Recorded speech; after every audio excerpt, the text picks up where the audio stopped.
இந்த ஜும்மா தொழுகைக்கு ஒரு 20 நிமிடம் 25 நிமிடம் என்ற நேரம் அதுவும் நமக்கு கிடைக்காத அளவுக்கு இருக்கும் என்று சொன்னால் நாங்கள் வேலை செய்கிற நிறுவனத்திலிருந்து விலகி போகிறது தான் நல்லது. அடுத்ததாக ஒரு சகோதரர் கேட்கிறார், அதாவது என்ன கேட்குறாங்கன்னு சொன்னால், ஜும்மா தொழுகை தொழ முடியாத சூழ்நிலை ஏற்படுது, அதுக்கு காரணம் வேலையாக இருக்குது அல்லது நேரம் கிடைக்குது, இல்லை ஒரு வேலைக்கு போகிறோம் 20 நிமிஷம் தான் தாரான், 10 நிமிஷம் தான் தாரான், அல்லது படிக்கிறதுக்கு போகிறோம் அங்கே அந்த லஞ்ச் டைம் பிரேக்கு ஜும்மா நேரத்துக்கு ஏற்ற மாதிரி அமைதில்லை, குறிப்பிட்ட நேரத்துக்குள்ளே போக வேண்டி இருக்குது. இந்த மாதிரி சூழ்நிலைகள் ஏற்பட்டால் வேலை காரணமாகவோ நேரமின்மை காரணமாகவோ லுஹர் தொழுந்துட்டு நாங்கள் போயிடலாமா என்று கேட்குறாங்க. அதாவது நாங்கள் ஒரு விஷயத்தை புரிஞ்சுக்கொள்ளணும், ஜும்மா என்பது ஆண்களுக்கு கடமையாக்கப்பட்ட ஒன்று. எந்த அளவுக்கு கடமையாக்கப்பட்டு இருக்குதுன்னு சொன்னால், இந்த ஜும்மா தொழுகைக்காக அழைப்பு விடுக்கப்பட்டால் நம்மளை வியாபாரத்தையே விட்டுட்டு அல்லாஹ்வை நினைப்பதற்காக விரைந்து செல்ல வேண்டும். அல்லாஹ் அப்படி தான் குர்ஆனில் 62வது அத்தியாயத்தில் 9வது வசனத்தில் சொல்கிறான், யா அய்யுஹல்லதீன ஆமனு இதா நூதிய லிஸ்ஸலாத்தி மின் யௌமில் ஜும்ஆத்தி, ஜும்மா நாளில் உங்களுக்கு தொழுகைக்காக வேண்டி இறைவனை நினைப்பதற்காக வேண்டி அழைப்பு விடுக்கப்பட்டால் ஃபஸ்அவு இலா திக்ரில்லாஹ், அல்லாஹ்வை நினைப்பதற்காக விரையுங்கள், வதருல் பைஅ, வியாபாரத்தை விட்டு விடுங்கள் என்று அல்லாஹ் சொல்கிறான். அப்ப ஜும்மா நாளில் தொழுகைக்கு அழைப்பு விடுக்கப்பட்டால் வியாபாரத்தை கூட விட்டுட்டு ஓடிடணும் என்றான் அல்லாஹ். எல்லாத்தையும் விட்டுட்டு ஓடணும். ஜும்மா தொழுகைக்காக வேண்டி பள்ளிவாசலுக்கு சென்று விட வேண்டும், ஜும்மா தொழுமிடத்திற்கு சென்று விட வேண்டும் என்று அல்லாஹ் கட்டளை இடுகிறான். அப்ப இது சாதாரண ஒரு நிலைமையா? மக்களுக்கு வியாபாரம் பண்ணினால் அதுல பொருளாதாரத்தை ஈட்டுக் கொள்வதற்குரிய வாய்ப்பை கூட முழுசா விட்டுட்டு போக சொல்றான். அப்ப இந்த மாதிரி ஒரு சூழ்நிலையில ஜும்மா என்பது நேரம் கிடைக்குது இல்லை, அல்லது வேலை காரணமா இருக்குது என்று சொல்லி அதுக்கு பதிலாக லொஹரை தொழுந்து போகலாமா? நீ வியாபாரம் என்ற வேலை செஞ்சு கொண்டு இருந்தா, பொருளாதாரத்தை ஈட்டுற வேலை செஞ்சு அதை விட்டுட்டு தான் நல்லா வரவே சொல்றான். அப்ப அதையே காரணமாக்கலாமா? காரணமாக்க முடியாது. இன்னும் சொல்ல போனால் இந்த ஜும்மாவை விடுவதனால் ஏற்படக்கூடிய பாதிப்பு என்னன்றதை பாருங்க. நபி ஸல்லல்லாஹு அலைஹி வஸல்லம் சொல்றாங்க, யகூலு அலா அவாதி மிம்பரிஹி, ரசூல் ஸல்லல்லாஹு அலைஹி வஸல்லம் மிம்பர் படிகளின் மீது ஏறிக்கொண்டு சொல்கிறார்கள், லயன்தஹியன்ன அக்வாமுன் அன் வதுஇஹிமுல் ஜும்ஆத், ஒரு சிலர் ஜும்ஆவை விட்டு விடுவதிலிருந்து அவர்கள் விலகி இருக்கட்டும், அவ் லயஹ்திமன்னல்லாஹு அலா குலூபிஹிம், அல்லது அவர்களுடைய உள்ளத்திலே அல்லாஹ் தஆலா முத்திரையை பதித்து விடுவான், சும்ம லயகூனுன்ன மினல் காஃபிலீன், பின்னர் அவர்கள் அலட்சியவாதிகளில் சேர்ந்து விடுவார்கள் என்று நபி ஸல்லல்லாஹு அலைஹி வஸல்லம் சொல்றாங்க. யாரு ஜும்மாவை தொழாம விடுறாங்களோ அவர்களின் உள்ளத்தின் மீது அல்லாஹ் தஆலா முத்திரையை பதித்து விடுகிறான், சீல் பண்றான். இந்த செய்தி அப்துல்லா இப்னு உமர் ரலியல்லாஹு அன்ஹு அவர்களும் அபூ ஹுரைரா ரலியல்லாஹு அன்ஹு அவர்களும் அறிவிக்கிறாங்க. சஹீஹ் முஸ்லிம்ல 1570வது செய்தி. எந்த அளவுக்கு பாரதூரமாக சொல்லப்படுது? யார் ஜும்மாவை விட்டு விடுவார்களோ அவர்களுடைய உள்ளத்திலே அல்லாஹ் முத்திரை பதித்து விடுகிறான். முத்திரை பதித்து விடுவது என்றால் என்ன அர்த்தம்? 2வது அத்தியாயத்தில் 7வது வசனத்தில் அல்லாஹ் சொல்கிறான், ஹத்தமல்லாஹு அலா குலூபிஹிம் வ அலா சமீஹிம், அவர்களுடைய உள்ளங்களிலும் செவிப்புலங்களிலும் அல்லாஹ் தஆலா முத்திரை பதித்து விட்டான். வாலா அபுசாரிஹிம் கிஷாவா, அவர்களுடைய பார்வைக்கு முன்னாடி ஒரு திரை இருக்கிறது. வலஹும் அஸாபுன் அலீம், அவர்களுக்கு கடுமையான வேதனை இருக்கிறது என்று அல்லாஹ் சொல்கிறான். அல்லாஹ் முத்திரையிட்டால் நரகத்துக்கு தான் போயிடும், வேதனை அனுபவிக்க வேண்டி வரும். பார்வை இருக்கும், ஒண்ணுமே விளங்காது, ஒண்ணுமே கேட்காது, நேர்வழி என்னென்று விளங்காது, நேர்வழி என்னென்று கேட்காது, வழிகேட்டில் இருப்போம். கண்ணு விளங்கும், காது கேட்கும், ஆனால் நேர்வழி எது என்று விளங்காம, நேர்வழி எது என்று கேட்காத நிலைக்கு தள்ளப்பட்டு புறக்கணிக்கப்பட்டவர்கள் அலட்சியவாதிகள் ஒருவராக மாறி பிறகு நரகத்திலே தண்டனை அனுபவிக்கக்கூடிய நிலைக்கு தள்ளப்பட்டு விடுவார்கள் என்ற செய்தியை பார்க்கிறோம்.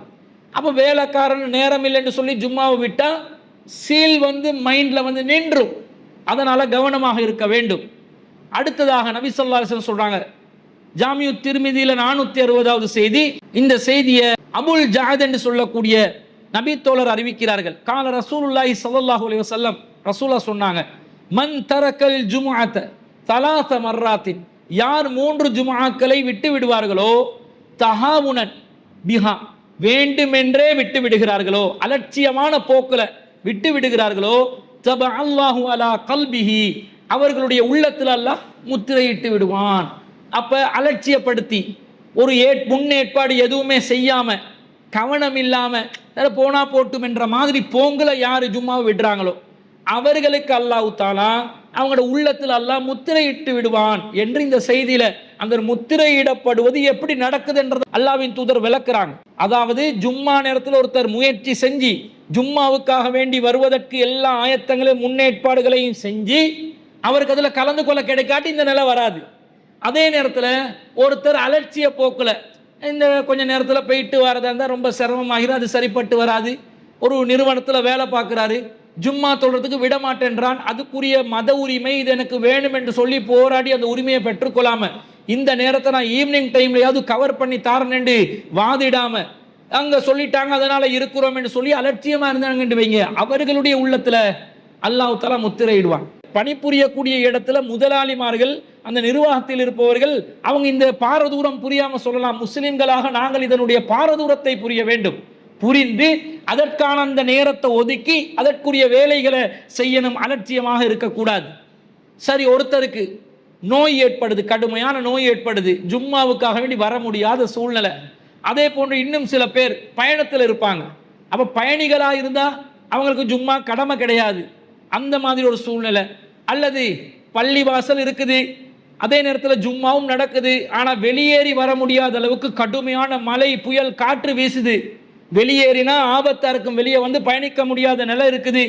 அல்லது பாதுகாப்பு கேள்விக்குறியான ஒரு சூழ்நிலை, சுற்றுச்சூழல்ல அச்சமான ஒரு சூழல் நிலவுகிறது, இது போன்று ஏற்பட்டால் இந்த மாதிரி சூழ்நிலைகள்ல ஜும்மா நாங்க செய்வதற்கான முயற்சிகளில் ஈடுபடுறோம், முடியவில்லை.